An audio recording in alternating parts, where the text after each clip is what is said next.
Welcome back to the Life and Listings podcast. Today I have an exciting guest joining us, Kevin. Hey, Kevin, how are you? Jennifer, I'm so excited to be here. I'm doing very well. Thank you. Awesome. We've got some exciting topics to jump into today and only 20 minutes to do it. So I'm hoping we can cover everything that we have in store for you. So, for anybody that has not met you yet, Kevin, can you tell us a little bit about who you are, what you do?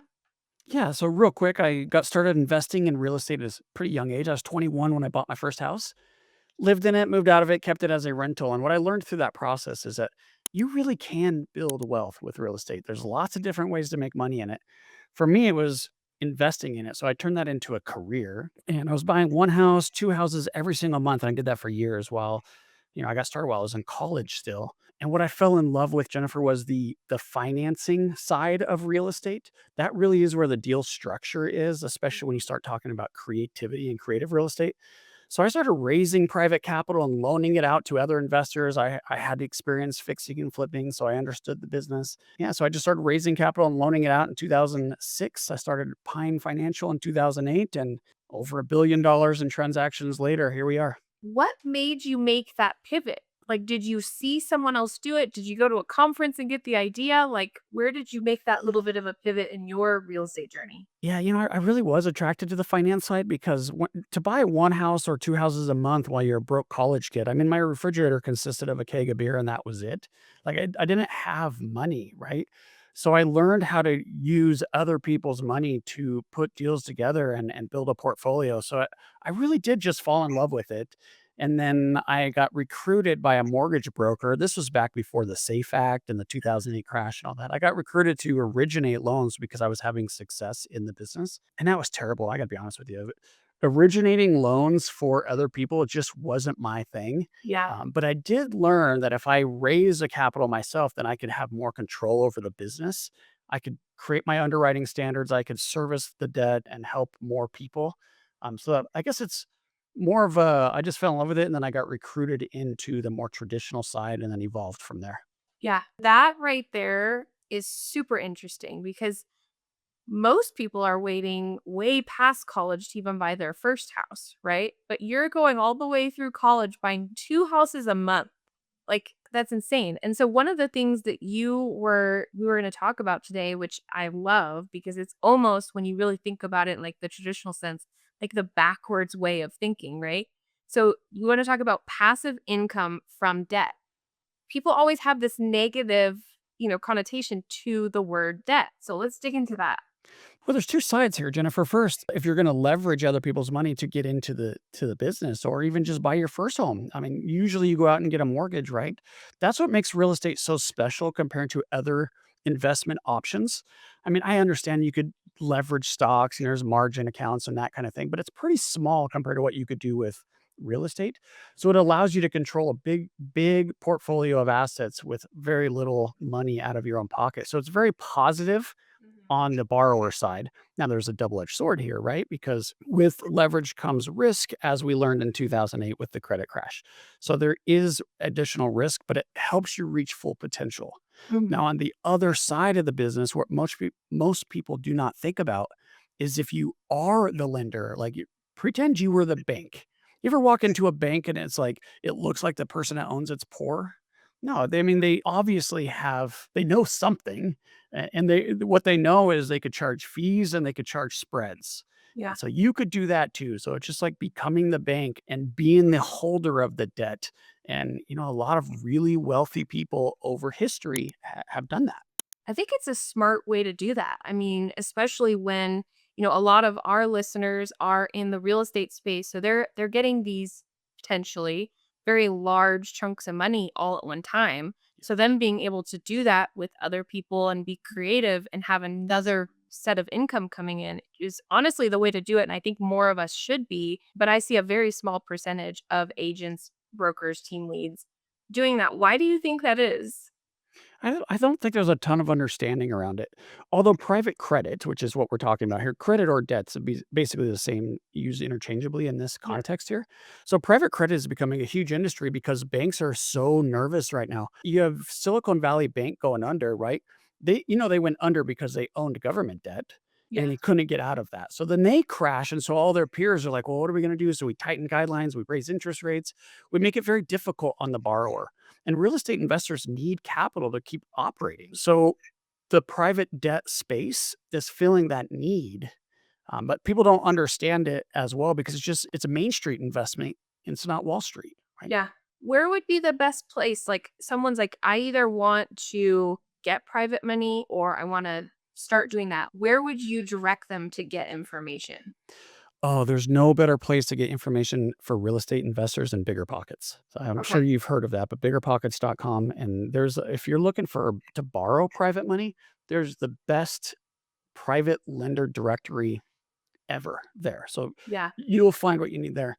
Now, if you're looking to become a private lender, I would study up on that a bit or work with a professional that's been doing it a long time. So, like for us, we operate funds. So it makes it very easy. Someone can invest in a fund Yeah. and then forget about it. It's a sit and forget.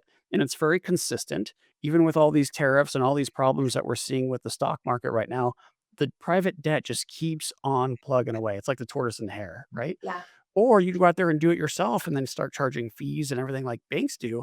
But I would just say get educated. So get on Amazon, Google becoming a private lender or being the bank, those types of terms.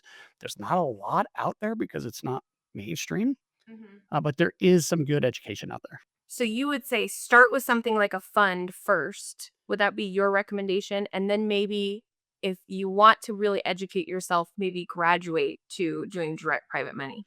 Yeah, 2 things here. The answer to the question is yes, but with a caveat.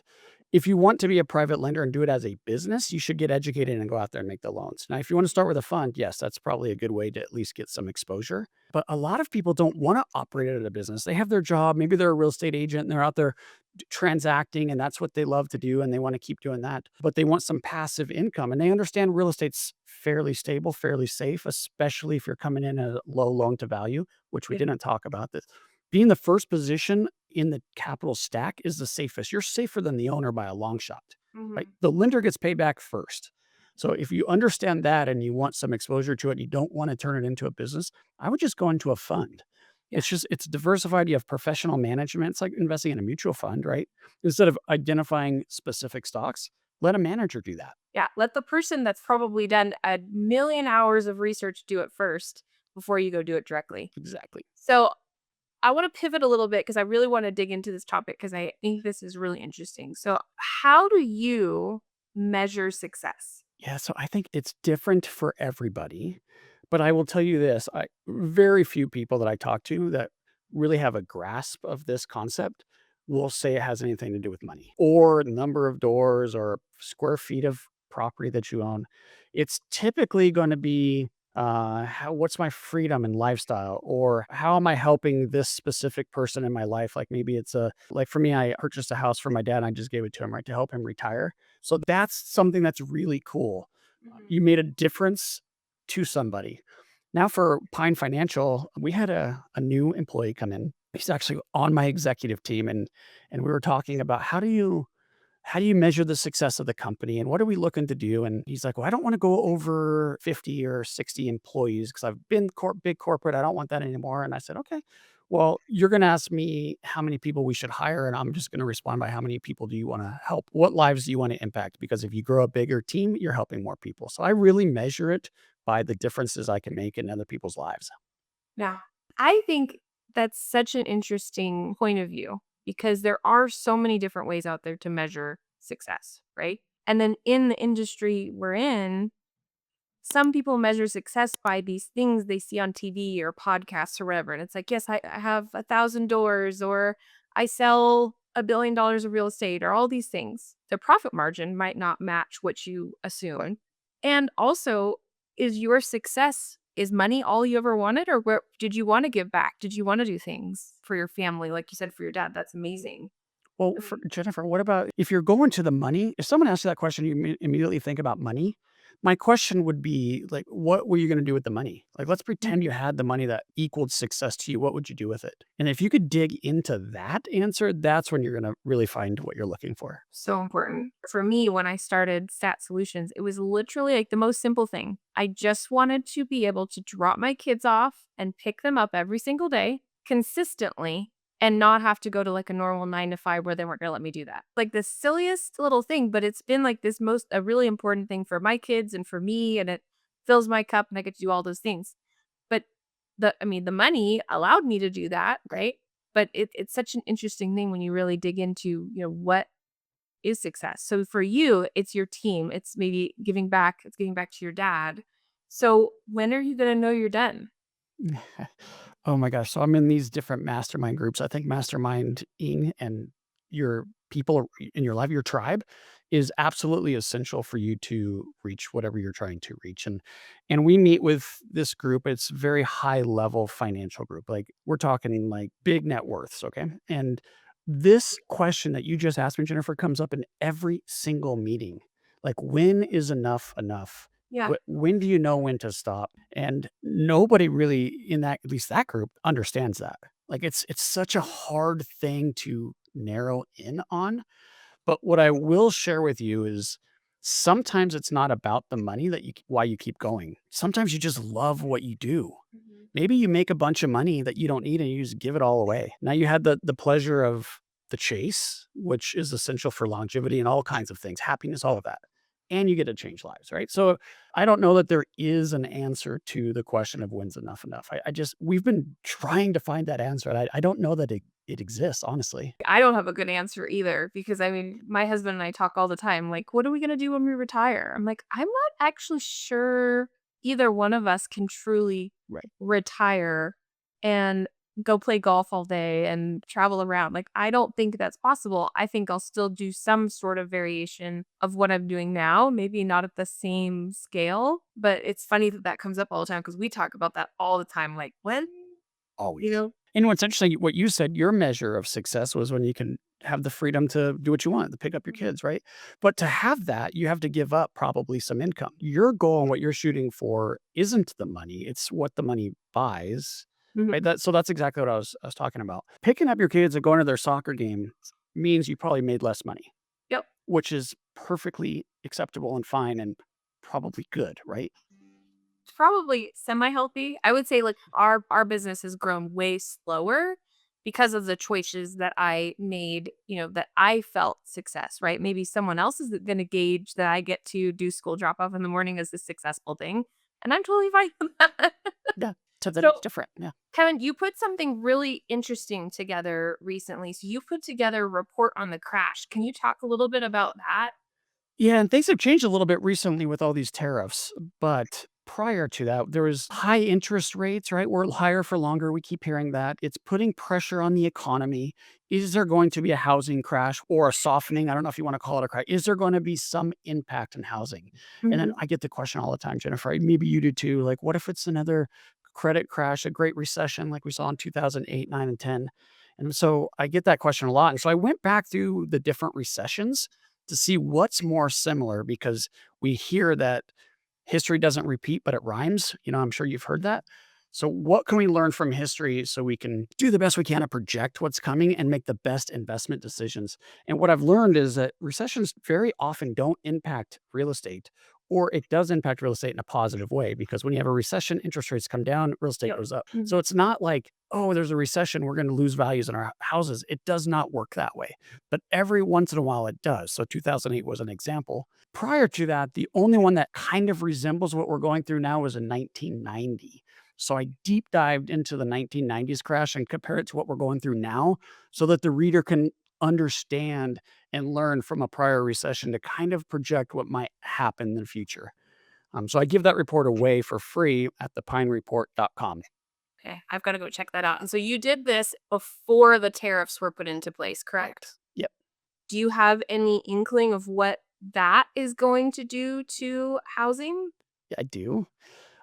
And it's changing constantly. So the problem with the tariffs isn't the tariffs. It doesn't matter what side politically you're on. The point of the tariffs, well, I don't know exactly what his point of the tariffs is, but tariffs in general isn't necessarily a bad thing. Okay. I don't think anybody would disagree with me on that. But what is a bad thing is not knowing. Like, are we going to do it? Are we not going to do it? How much, when, who, and what products? And all of these question marks is creating absolute chaos in the stock market. Now we're recording on April 9th. I'm not sure when you're going to release this, but the stock market is on a rally. I mean, Nasdaq is up 10%, right? That's unheard of. But that's because there's huge tariffs come in, and then he's like, "Just kidding, I'm not doing that anymore." And so this up and down, up and down. So in real estate, you don't have that. There's been like zero impact of these tariffs, all this talk, this chatter about tariffs in real estate. So I really think that real estate and real estate debt, both of those, one, they're inflation hedges and tariffs cause inflation, and two, they're stable. We don't have to listen to all that out there. I could focus on picking my kids up from school. Perfect. Everyone needs to go download that report and check it out, and then we can all kind of regroup once we take a look at it. We can prepare. So, as we kind of wrap up, I was going to ask you, Kevin, what is your superpower? That comes up with these mastermind groups sometimes too. Build all these little like buzzword Yeah. questions I have for you. Because here's the thing, when you wanna build teams and you have to build people around you and build teams, whether you're a one-person shop or not, you still need to surround yourself with good, positive people that add skills to you that you don't have, right? We hire a CPA because they're better at taxes. We hire an attorney because they're better at the law, right? So we want to be able to bring people together to accomplish what we're trying to accomplish. So I think my superpower is that, like bringing people together, motivating them, and getting all in the same direction to do big and special things. Do you think you were born with that? Like, were you kindergartner leader, or is that something that's evolved over time with like you growing your business? It's definitely evolved. You won't be able to tell from this little podcast that we're doing, but I am a super shy introvert, Jennifer. You might not believe that, but it's absolutely true. I get terrified in little group settings and that kind of thing. I'm aware of that for myself, right? And so I really focused in on working on that and overcoming that. So it was a very intentional skill. Did you have a mentor or something that helped like coach you on that? I've had mentors as long as I can remember. Mentors come in all different shape sizes, right? You could Yeah. buy them, you could just enlist them, they can invite you into their world. There's lots of different ways, but I've had mentors my entire life. Mentor on that specifically, I don't know that anyone specific that's helped me with that, but I could tell you just reading books like Think Mhm. and Grow Rich is a good example. Something that's gonna help you work on up here, your Yep. mind. Anything that will sort of focus in on that is gonna have pay huge dividends. I love it. It's funny because I talk to so many entrepreneurs. And when I ask them that question, like, were you born with this superpower? Like, you just naturally were that way? Or it was like, did owning a business or doing these things change you? And I feel like 99.9% of the time, the answer is like, the business showed me what superpower you have. Funny enough, I used to be so shy in high school and junior high that I would literally ask my little sister, who's 6 years younger than me, to order my McDonald's. That's how shy I was growing up, but, like, business has totally changed that. That's cute. That's how my daughters are. My oldest is always asking her little sister, like, "Here, hey, go do this, go ask." Yeah, Yeah. it's funny. There's no way I would have done it growing up, but now I'm like, I don't know, like, what the heck happened? But business changes things. So, this awesome, super informative. I think we go live in the next couple weeks, so, the information should be really, really relevant. If anybody's listening in and wanna get in contact with you or get more information on what you do, where's the best place to send them? Yeah, I think start with that report. I think that will be good information for anyone that's in the housing industry or real estate industry. So it's thepinereport.com. I do still answer all of my emails. It's going to be tough to get me on the phone. I'm just too busy for that, but I do respond to emails. So I'll share that. It's Kevin at pinefinancial.com. Otherwise, the website's pinefinancial.com, Perfect. pinefinancialgroup.com. Correction. And I'll put all of that down in the show notes too. So if you're watching on YouTube, it'll be down below. And then if you're listening to the podcast, I'll put it down in the show notes. So perfect. Well, thanks, Kevin. It was so great chatting today, and we will chat again soon. Thank you, Jennifer. Have a great day.